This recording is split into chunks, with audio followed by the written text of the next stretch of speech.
Welcome back to Women's Wealth, The Middle Way, the show that answers your questions about work, money, and family.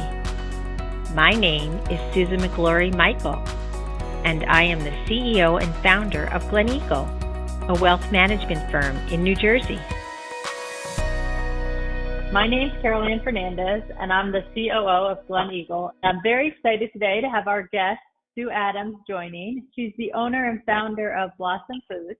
Sue used her background in speech pathology to create a solution for people with swallowing disabilities, making eating a better experience for them. Welcome, Sue. Oh, thank you. Nice to be here. So maybe we can start out by you sharing a little bit about your background with our listeners. I am educated and am a speech pathologist. I worked in acute care, healthcare, and rehab facilities for about 19 years, working primarily with swallowing people that had some brain injury that affected their ability to swallow, dentition, fatigue, Parkinson's, stroke, and did that religiously until I figured out that there had to be a better solution to the food that they were eating, that we were serving at the hospitals. So that kind of inspired you, obviously, to start your business, but it's never easy to go from working for a company and then starting something from scratch. Maybe talking a little bit about your inspiration behind that and then how you really got that off the ground. The inspiration was when I was a young speech pathologist. You're kind of a little cavalier about evaluating, diagnosing, and then recommending someone go from a perfectly normal way of eating to now eating a pureed diet or a ground diet, something that was easier. And as I did it longer, to listen to the patient say or their family say, what is this? And a lot of times it was 3 balls of beige with gravy on top. And it was kind of anybody's guess. And I heard it and thought about it more. I just knew that there had to be a better way and a better system to get food that was good, was healthy, regardless of the texture. And once I had that moment of clarity, I started Blossom Foods. It was almost instantly, without any business background. I went out, hired a Swiss chef that I had researched on the internet, and together we started with 8 menu items, and today we have about 41 in 3 different textures. Wow, that is amazing.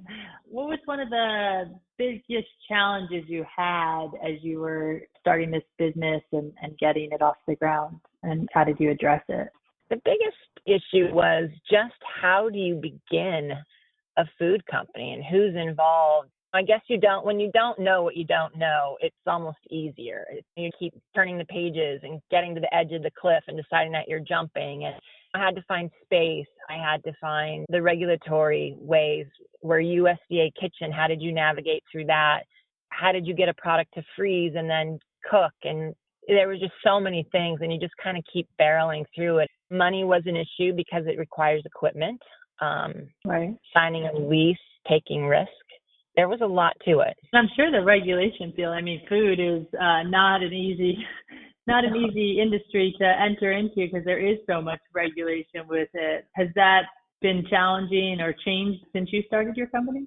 It hasn't changed, and it is challenging. For good reason. We have a USDA inspector in our building every day, and they regulate your recipe, production, how clean you keep things. They literally look at every single corner of your building of what you do. The challenge of that was, as you grow, we started with 2 employees, and as we grow to now over 50, you're managing departments that you never thought you would manage, and to keep the USDA inspector happy, it's always a spinning wheel. I can only imagine. I'm just curious, are you selling directly to the patients' families, or are you working with rehab centers or hospitals? Who's your clientele? Yes, right now we are primarily direct to healthcare. So we are nationally distributed, US Foods, Cisco. The hospital will order through the distributor, and that's who we sell to. So it goes directly into healthcare. Our plans are to branch out into direct-to-consumer because as the patient discharges, there is no food on the market other than pet food and textures, oddly enough. So That would be our next branch, yeah. Well, it sounds like there's lots of opportunity, which is always good, but can be overwhelming also.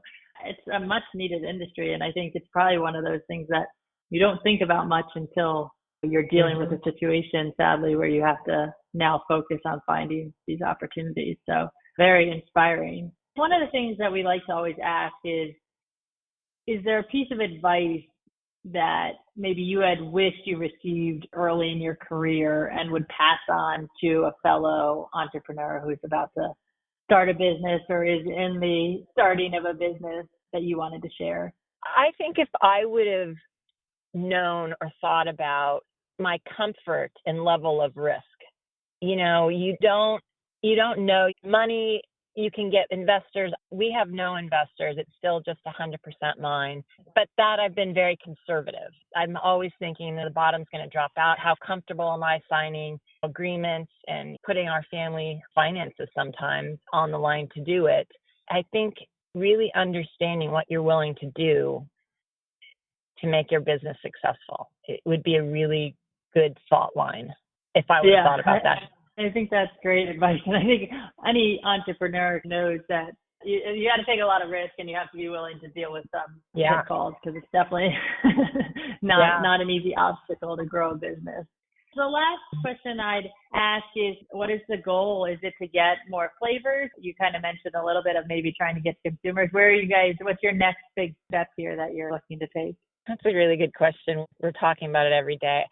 We are out of space where we are right now. We're in one location out in California, and half of our business is on the East Coast. I spend most of my time on the East Coast.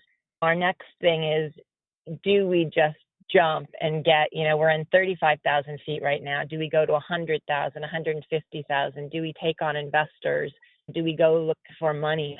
That's really what we're thinking right now, is probably just to go get a bigger building, go direct to consumer. Potentially we could go into retail, but I think there needs to be more people involved. So that's where we are. We're excited to watch you guys grow, and I really appreciate you. I know you're so busy, obviously, running Blossom Foods, so we really appreciate you taking the time to share with us such an interesting business. And as you said, there's not many competitors out there, so we appreciate learning about it and you sharing with our listeners today. Pleasure. Thank you. Thanks for tuning into today's episode of Women's Wealth, The Middle Way. Make sure to subscribe to us and leave a review on iTunes, Spotify, SoundCloud, or your favorite podcast app. Join us for new episodes every other Wednesday. See you in 2 weeks.